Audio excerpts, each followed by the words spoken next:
ప్రభు యేసు వర్తమానము వినుమా ప్రియనేస్తమా, విని నీవు ప్రభుని విశ్వసించుమా.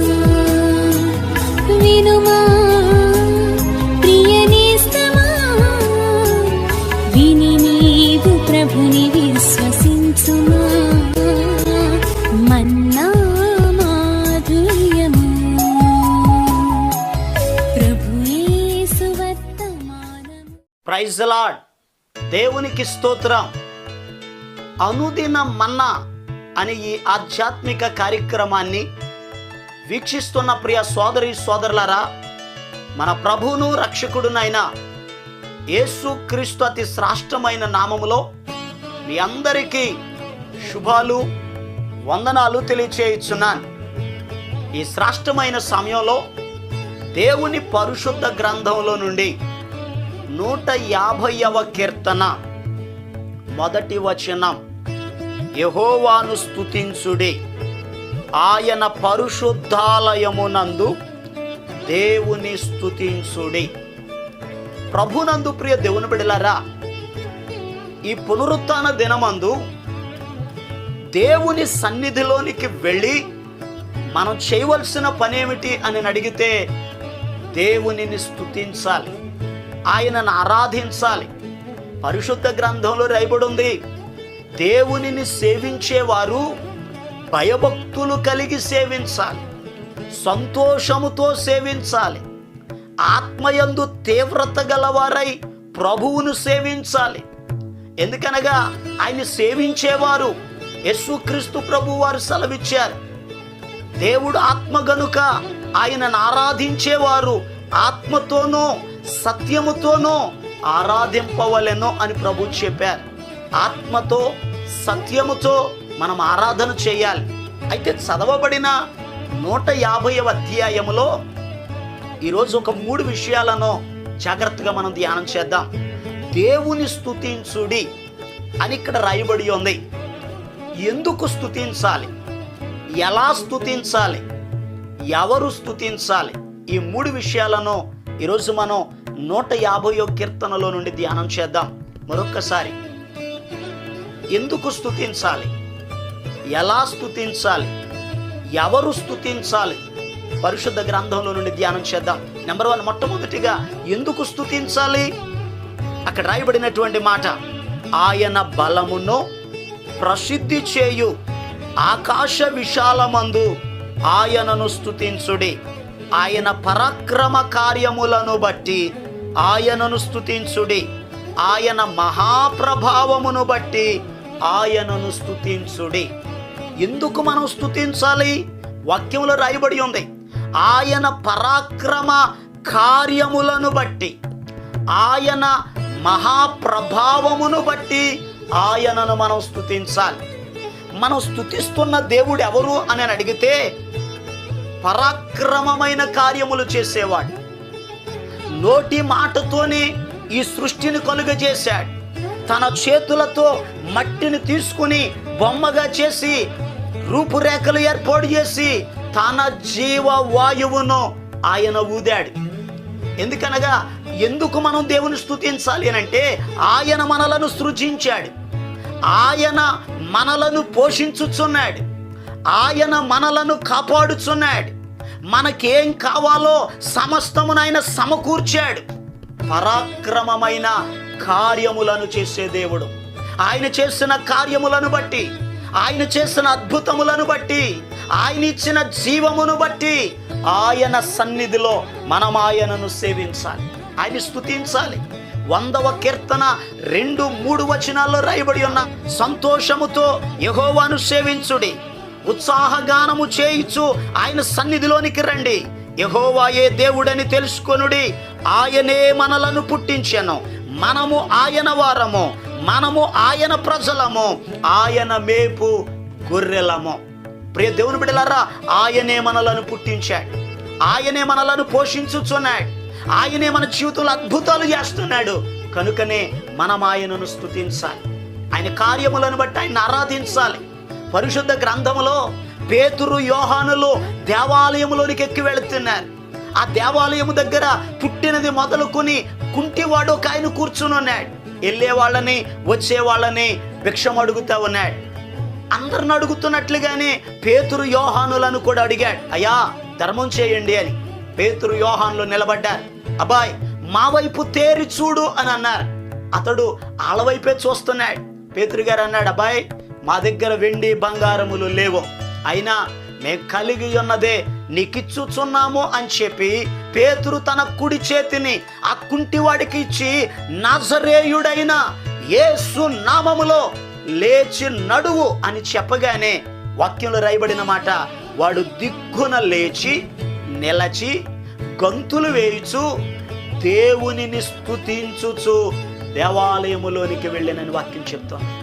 ఎందుకనగా పరాక్రమమైన కార్యాలు, పుట్టినది మొదలుకొని ఎప్పుడు నిలవలేదు, నడవలేదు, గంతులేయలేదు అటువంటి వ్యక్తి ఆయన నామములో ఎప్పుడైతే నడిచాడో, ఎప్పుడైతే గొంతులేస్తూ దేవాలయములోనికి వెళ్ళి సాక్ష్యం చెప్తున్నాడు, అయ్యలారా ఇదిగో ఎప్పటి వరకు నేను కుంటివాడినే, కానీ దేవుడు నన్ను స్వస్థపరిచాడు, నాకు కాళ్ళు ఇచ్చాడని సంతోషముతో దేవునిని ఆరాధించుచు సాక్ష్యం ఇచ్చుచు ఆయనను మహిమపరిచాడు.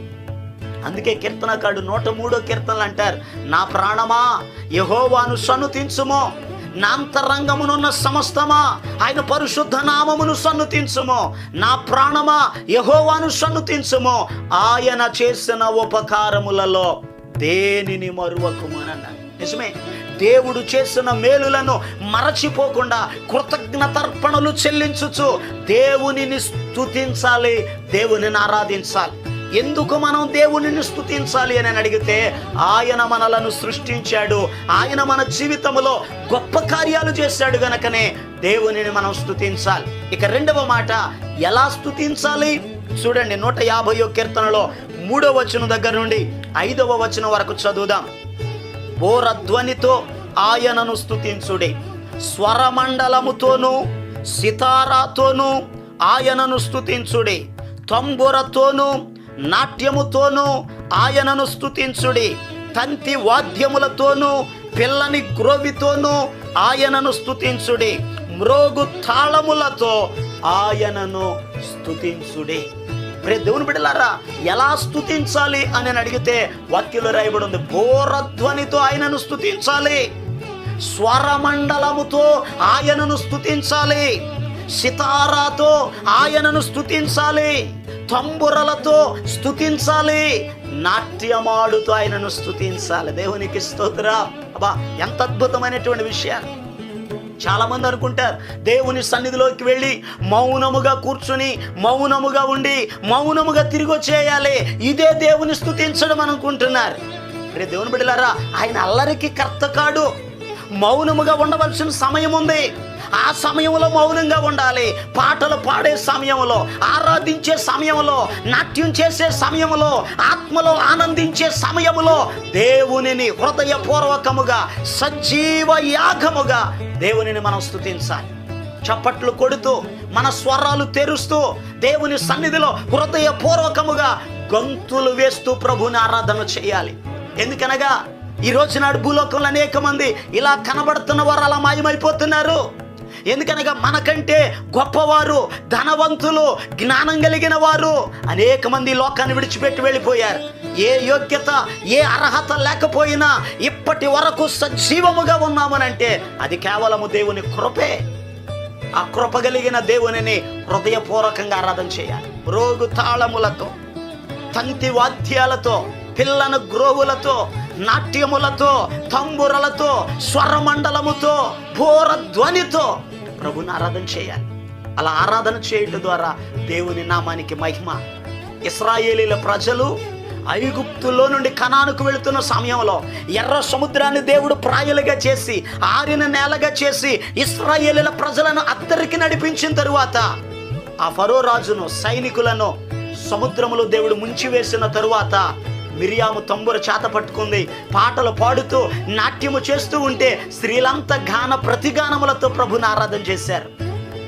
భక్తుడైన దావీదు గారు కూడా తంబుర చేత పట్టుకుని నాట్యం చేస్తూ దేవుని ఆరాధిస్తూ ఉంటే దేవుని ఆత్మచేత నింపబడి దేవుని సన్నిధిలో అనేక కీర్తనలు రాశారు. క్రొత్త నిబంధనలో యేసు క్రీస్తు ప్రభు వారి యొక్క తల్లి అయిన మరియా ఎలిజబెత్ అమ్మగారి దగ్గరికి వెళ్ళి వందన వచనము చెప్పగానే ఎలిజబెత్ అమ్మగారి గర్భములో ఉన్న శిశువు గొంతులు వేసిన వాక్యంలో రాయబడి ఉంది.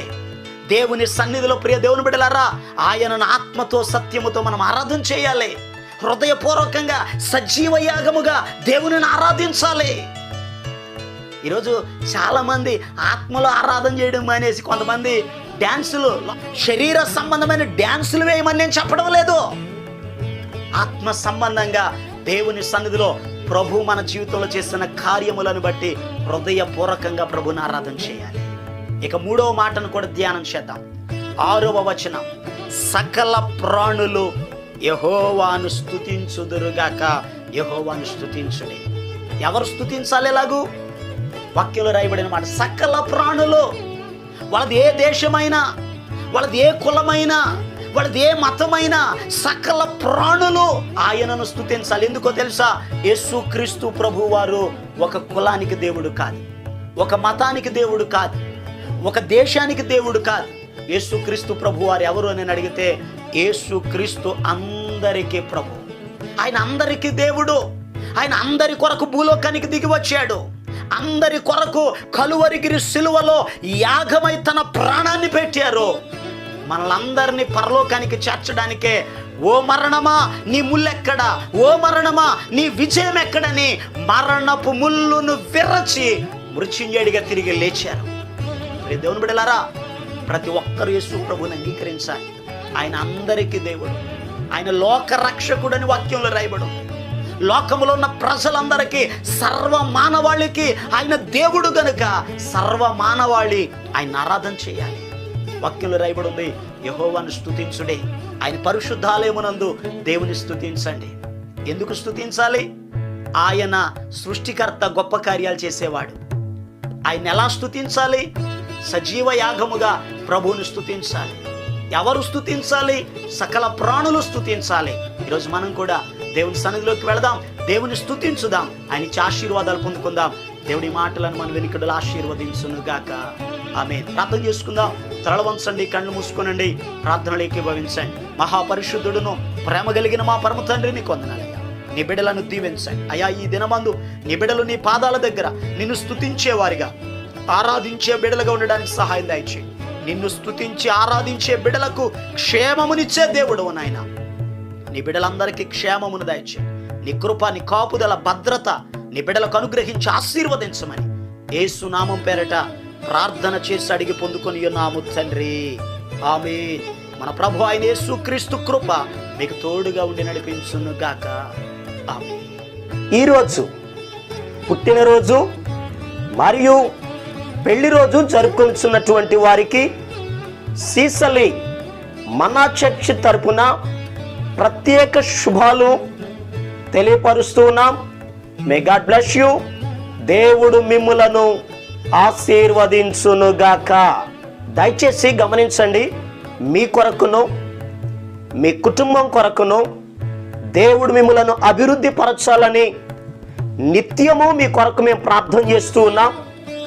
ఏమైనా ప్రార్థన అవసరతలు ఉన్న ఎడల ఈ స్క్రీన్ మీద కనబడుతున్నటువంటి ఈ నెంబర్కి ఫోన్ చేసి మీ ప్రార్థన అవసరతలను తెలియపరచండి.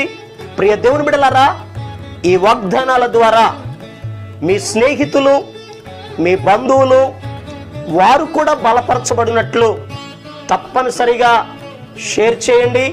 యేసుదాస్ మన్నా సీసలి అనే ఈ యూట్యూబ్ ఛానల్ని తప్పనిసరిగా సబ్స్క్రైబ్ చేయండి.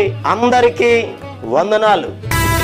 నీ సన్నిధానములో సంపూర్ణ సంతోషం, ఆరాధించుకొనే విలువైన అవకాశం.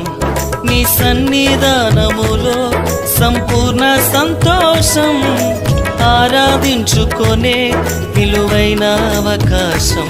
కోల్పోయినవన్నీ నాకు ఇచ్చుటకును, పాదాల నుండి బ్రతికించుటకును, కోల్పోయినవని నాకు ఇచ్చుటకును, బాధల నుండి బ్రతికించుటకును, నీవే రాకపోతే నేనేమైపోదును.